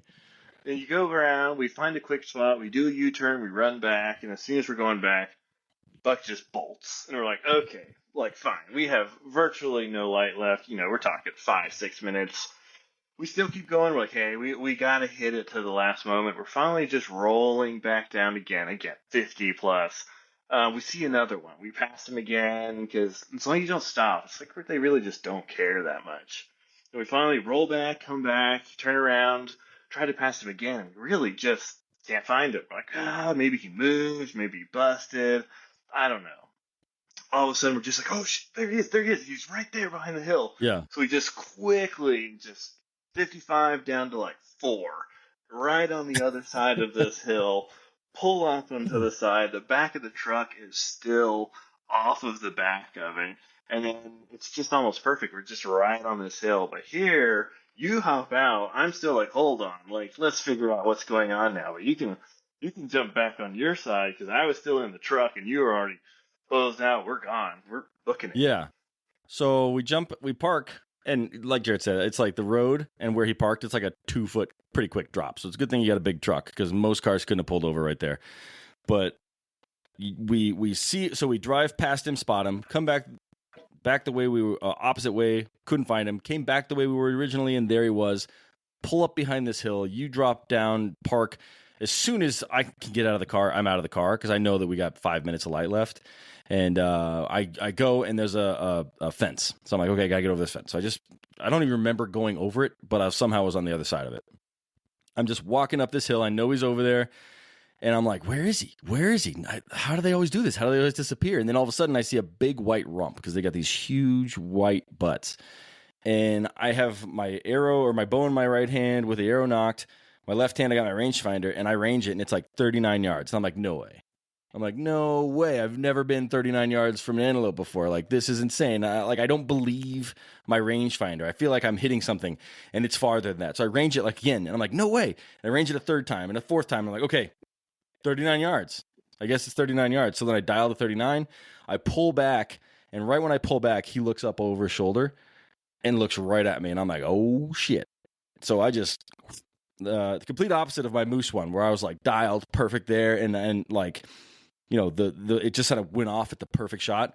This shot was like, he's about to book it, hit that trigger, like whap. And I punched that trigger as hard as I could. And also, everyone might be asking, where did I get a release from? I do have a second release. I didn't use that one. Robin actually uses the same release as me, because my second release isn't the same as my first release. Robin and I both used the Carter Wise Choice. So I took his backup, switched it from a righty to lefty, and so I was using your thumb release. But yeah, I let it rip, and I nailed it. It looked like a great shot. He was kind of quartering away downhill, but I did shoot him right as he started to run, which made for all sorts of a weird shot. Like the exit wound was higher than the entry wound, even though it was a downhill shot. The arrow went like all the way through, but didn't pass through. But I just turned to Jared and I'm like, yeah, arrow, bow above my head. I'm like, yeah. And then again, same thought process. Like, wait, I should actually watch and see where this animal goes, because this thing could legitimately run 5 miles right now. Unfortunately, Lighted Knock was still in it, right? Because the arrow never left. So I turn around and I don't see it. I'm like, shit. And I look to my left about 80 yards, and he's doing a little circle, and he passes and he falls over. So like as soon as I spot him, he was dropping. So he was dead within 5 seconds, 10 seconds of me shooting him. He had fallen over, and I turn to Jared. Jared's like rolling over the barbed wire fence, and he's like, yeah. And we do that same awkward big hug where the backpacks, and we're like, I can't even get my arms around you, but I love you, buddy. And we're like, holy shit, I got an archery antelope. Yeah. And ran over to the guy, and he was this old beat up guy. It actually had snapped off one of his prongs. So one of his horns actually looks like a, I don't know, like a, I say like a picture. Yeah, I'll show it here. I'll show you boys. See that, Lucas? There's no prong on that side. Almost looks like a wand or something. So yeah, that's what the other side looks like. Very wizardy. Yeah, it is very wizardy. But yeah, super cool, super fun. And then Jared and I are like, let's just go ahead and lug this guy up the hill back and throw him into the truck bed hole. And we do that. Man, that was actually a lot more work than I expected. we were panting, but we got him up there. We got him in, drove back, and then we pull up, and Robin's again shoeless, just sort of walking around lost at camp. We have a mushroom starting. Yeah, and we did have some mushrooms. Maybe. By the way, Robin, you're an amazing mushroom hunter. I've never harvested a mushroom in my life, and you harvested like 15 porcini mushrooms. But yeah, I man, forgot about that. Yeah, me too. But yeah, no, it was an amazing hunt. I'm happy it wasn't really day one, because I'd spent 4 or 5 days earlier in the season failing in archery antelope, but just got it done. So if I'll say, you said it, Jared, we got to hunt the opportunity for those guys, because he just happened to have made a mistake. That's all there is to it when it comes to these guys. It seems like as well, even like that day of doing so many stalks, it seems like there was a trajectory of like understanding, because I've done that so many times as well. I consider like some plains game animals in South Africa quite similar to chasing antelope here, when you've got not much cover and these things' eyes are so good. Yeah, it's definitely the thing, like you said, Jared, like picking the opportunities. Yeah. It's almost like not even pouring energy into one, because I suffer from this terribly, where I'm like super optimistic about every single possible stalk, and I see an animal and I'm so fired up and excited to try and get it. And you can learn a lot doing that, but like the number of times I've spent just like being a rock, or not even like being like a log, like face down in the brush, because it's like, yeah. Don't worry, the first 5, we were chasing it. We were like, oh, there's an antelope, go. Next antelope, go. Next one, go. And finally, like, this is really getting challenging. And they're seeing us probably, I don't know, about 150 yards. Yeah. They start noticing you and start getting kind of fidgety. And finally, around like 6, is we're like, hey, Michael's tired. I've got all the pep in my step that I need. So I'm sitting there watching him as he rolls off into the distance, crawling around. And then finally, like, okay, let's find these opportunities. And then really, it just really came down to a moment of like, wow, that's right there. This could happen. And then you stop, and it happens, and it's probably a 5-minute span of just things happening. finally arms in the air. Hooray, this happens. You just see the little red thing moving. Because the moment you see the little red knock moving, I was like, oh yeah, that means it's time. That opportunity is just insane. I mean, there's probably like hundreds of antelope that we saw during that trip. Yeah. But really, maybe 6% of them you can even talk about. You drive by and you're like, not that guy. There's just no way. There's not even a foot of elevation. It's 6 inches. But getting that opportunity, taking it, and then just nailing the head on the coffin. Yeah. I've got to say, I got back from my day of hunting pretty late.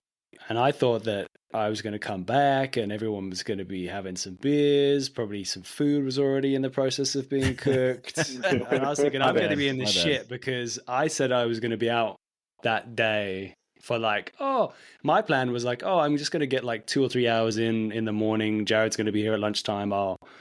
We can connect and carry on.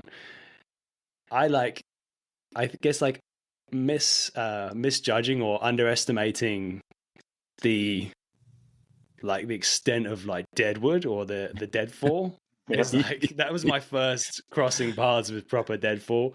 My God, and what I thought was going to be 3 hours, I got like a bee in my bonnet, and I was like, "That's it. I'm not giving up on this shit." And I ended up hiking, I don't know, 10 or 12 miles.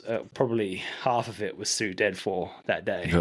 And it was just rough, like up and down, trying to get to these areas. And I also think I went through a pretty heavy swamp at one point as well. But it was good. It was great. I kind of learned a lot out there and found some easier ways into the area. So that ended up being super useful later.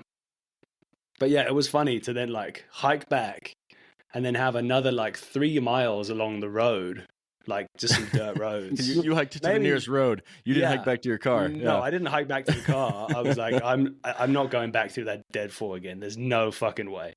So I got to a road and then I hiked 3.5 miles all the way around to where I was parked. And then I got back and then I got back and you guys weren't there. So I was like, oh, this either means you have car trouble, you got stuck in some road somewhere that was too hectic, or you shot something. So I'm just going to eat a quick snack. And then you arrived, and there was a little cheeky look on your face, Michael, at that point. Yeah. I got to say. I did the same stupid thing. I was like, you won't believe what just happened. Look at this shed I found. And then I popped the truck down, and there was a whole antelope in there. With the most swollen belly I've ever seen of an animal in my life. I swear that thing was twice the size. Hit, but his guts were messed up. That one out. Yep. Just no. Yeah, it felt like one of those videos of the whales you see, when someone cuts it with a knife and it just explodes. Right. But yeah, that's my archery season. Robin, do you want to tell any stories of your adventures as a first-time elk hunter charging? I mean, you hunted, 20 days?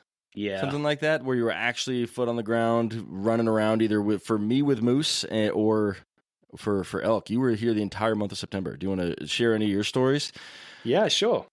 If we have time. I have the perfect video to set off this podcast with. Just as an FYI. Him calling and raking. I love that video. Well, what do they say? When in Rome.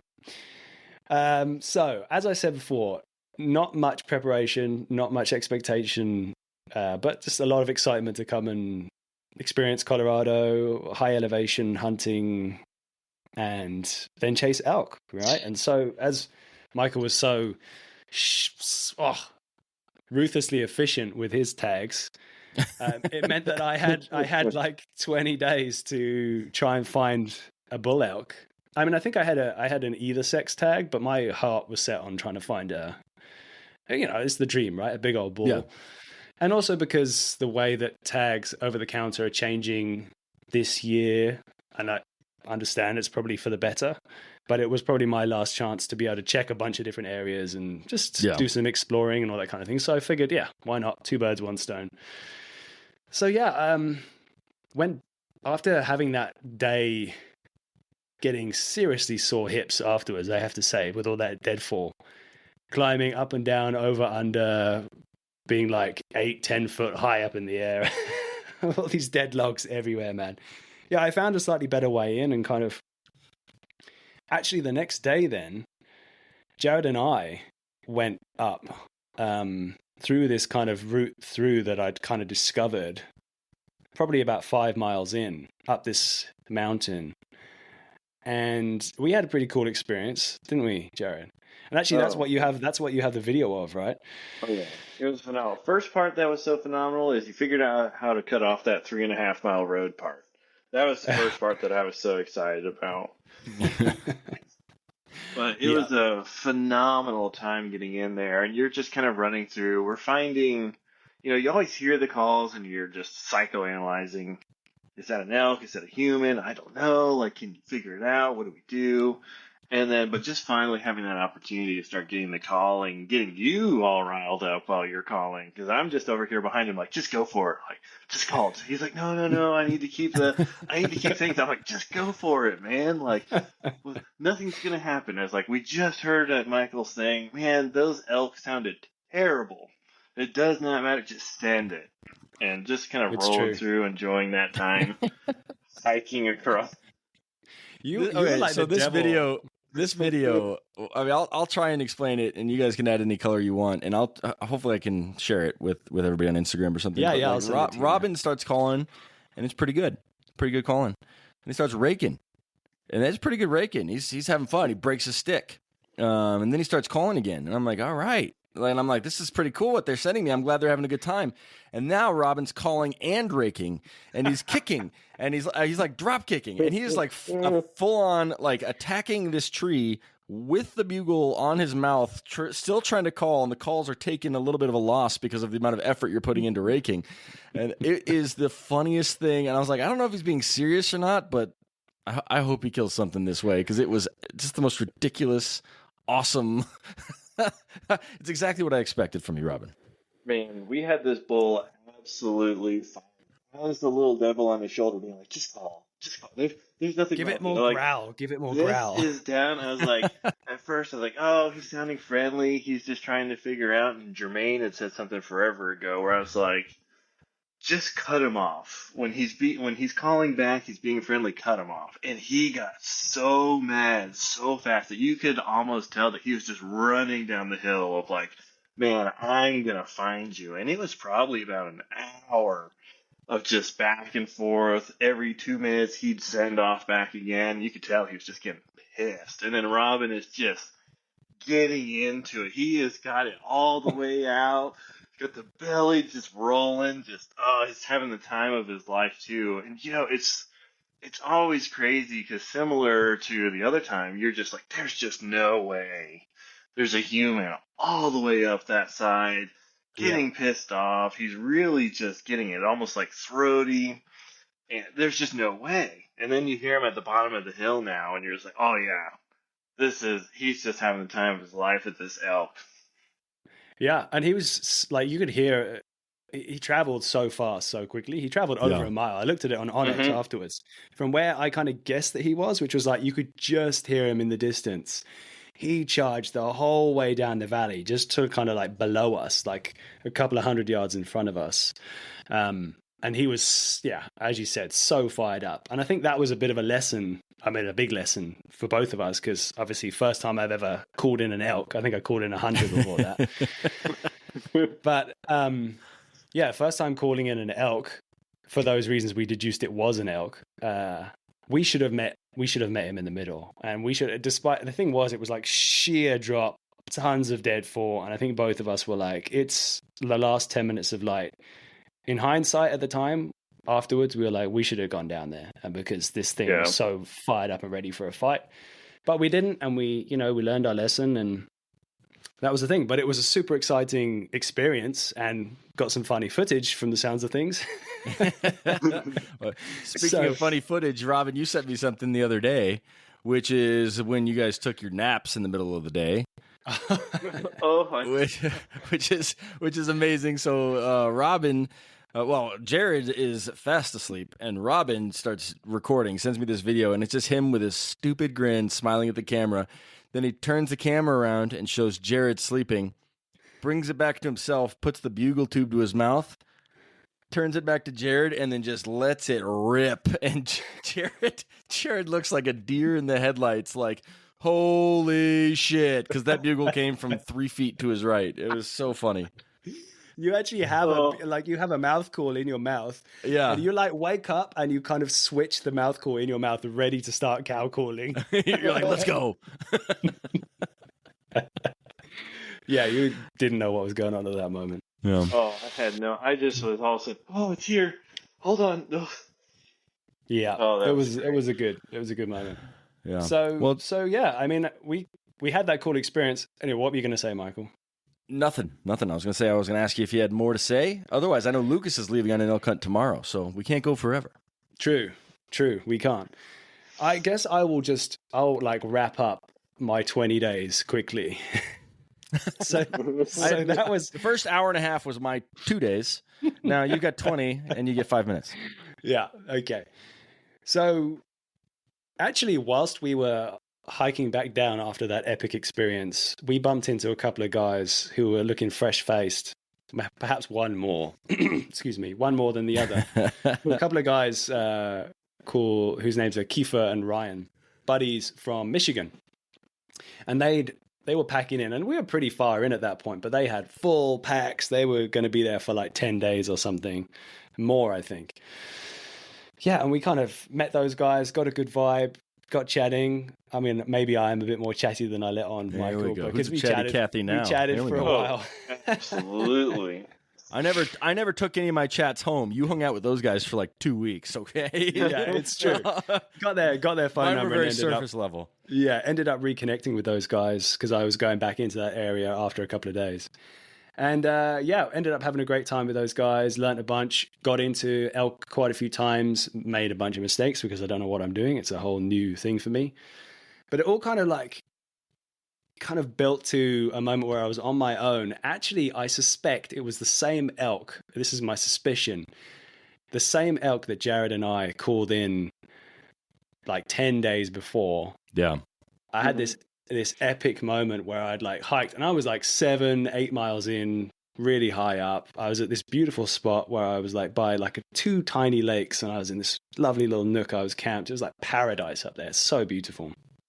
Maybe I'm giving too much information. I don't know. Yeah.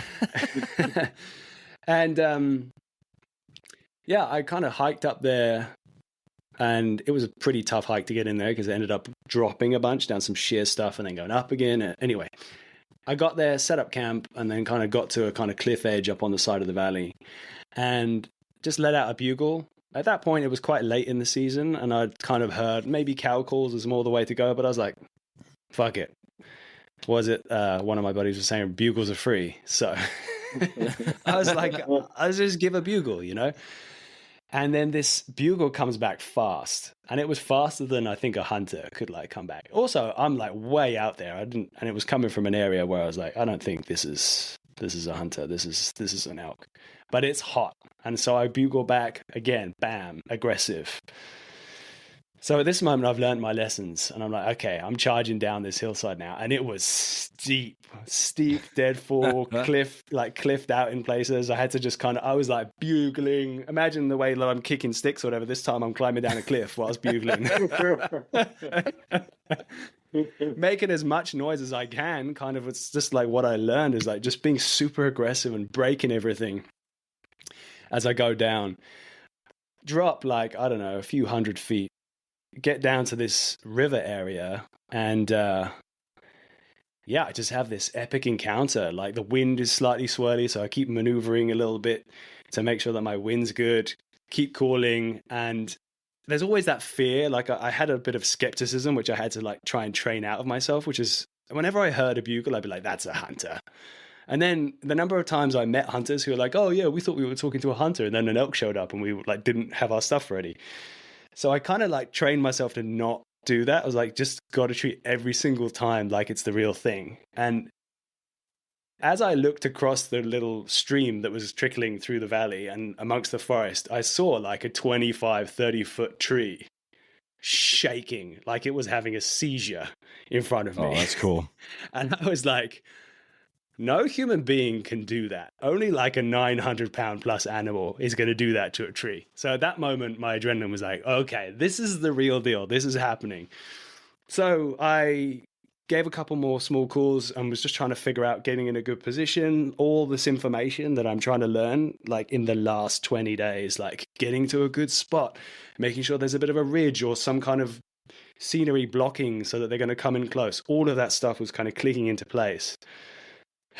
And yeah, after a moment, I see these massive antlers that are like 10 foot high coming through, coming across above some brush. I don't see a head, but I just see the antlers coming through, and it's coming through perfect, exactly where I want it. At this point, I'm so excited. I somehow at this moment had like thought to put a GoPro on my head, so I do actually have some footage of this. Oh, cool. And I waited for the right moment. The head was behind a tree. This is like some of the things I learned in South Africa, and I'm sure it's the same here in the US as well. It drew back at the right moment, and the thing walks out in front of me, between a few gaps in the trees, 25 yards in front of me. And man, I think I was a little bit starstruck at this point, because this is like, I've seen bull elk in California before, but you're not allowed to hunt them very easily. I've just seen them in passing, driving past them or whatever. The size of these things. I mean, I've hunted big animals. I've hunted like over 1,000-pound animals in like eland and things in South Africa, but I don't know what it is, like those antlers and this, also it's the build up, right? Like 15, 20 days of hunting, and like, this is the moment. Oh, like you can't beat that. You can't beat that intensity. So this thing walks up and he just stops and he looks straight at me. I'm full drawn at this moment, and I've already been full drawn for like 30 seconds. And I look through my viewfinder, and I know I'm looking. I'm like thinking, okay, I'm looking for a frontal shot, but it's too side on it, but it's still quartering. That's no good. And there's this tree like covering the vitals. And I look to the back. I'm like, okay, going to shoot for the money kind of double lung shot. And there's just like a tree right there. And I think I was hoping at that moment. There's two things, I think. Actually, three things. First of all, big lesson is I should have made a noise, and I should have stopped that thing, because I had a window or two before it came to a stop by itself where I could have stopped the thing. And I think just making a little kind of meow or whatever noise, good day, sir. Or and I could have probably done anything, and it would have given me a shot at that moment. But it didn't. It stopped at that classic annoying moment where its vitals were covered.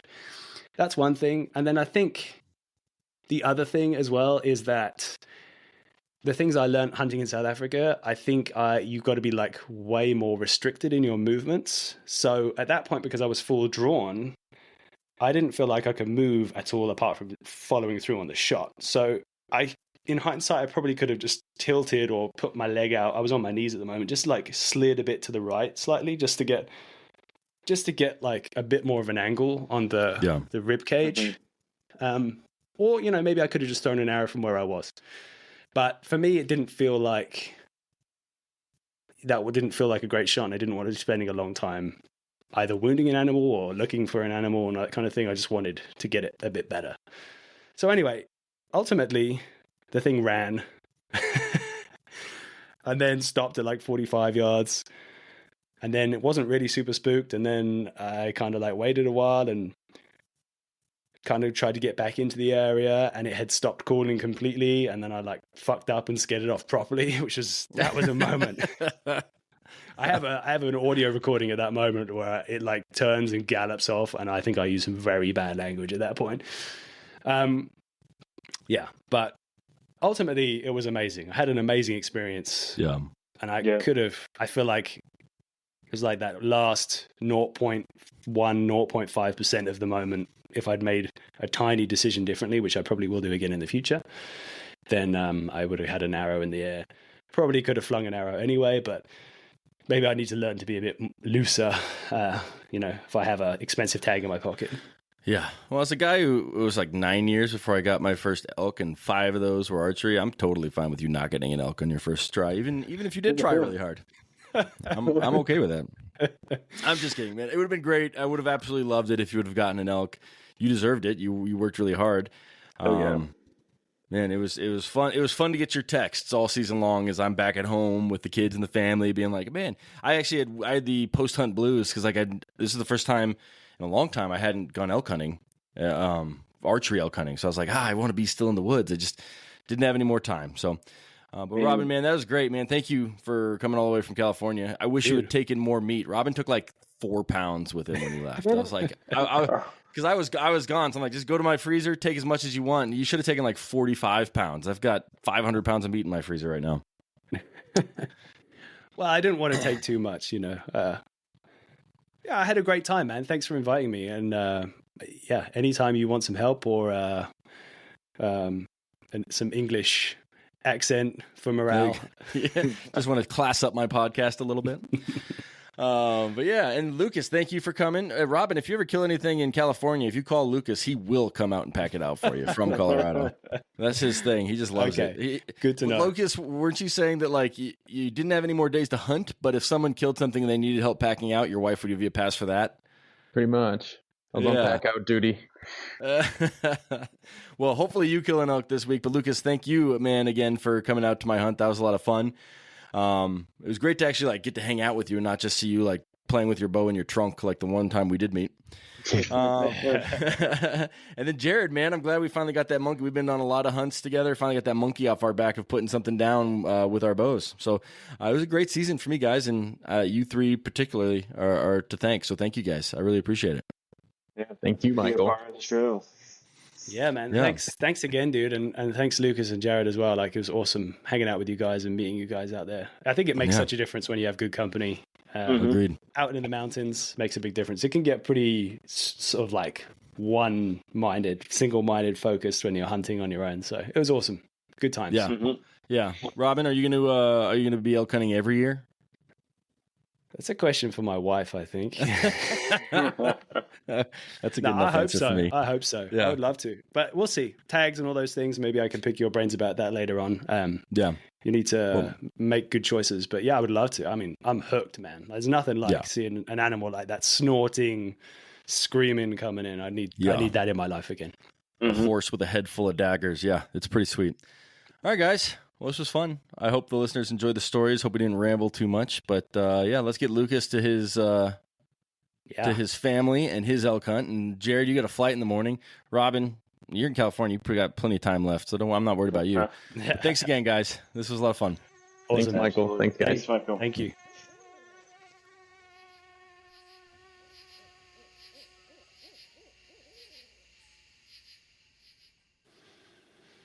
Right, that's another episode done and dusted.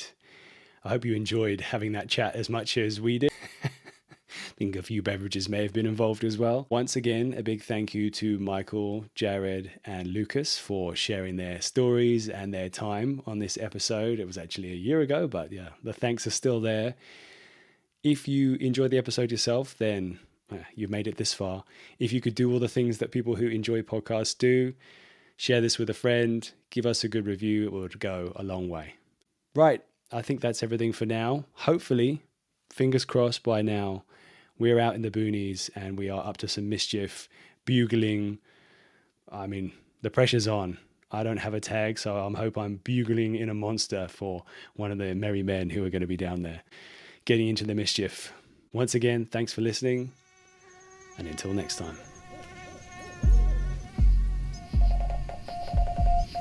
Welcome to the Wild Dispatch.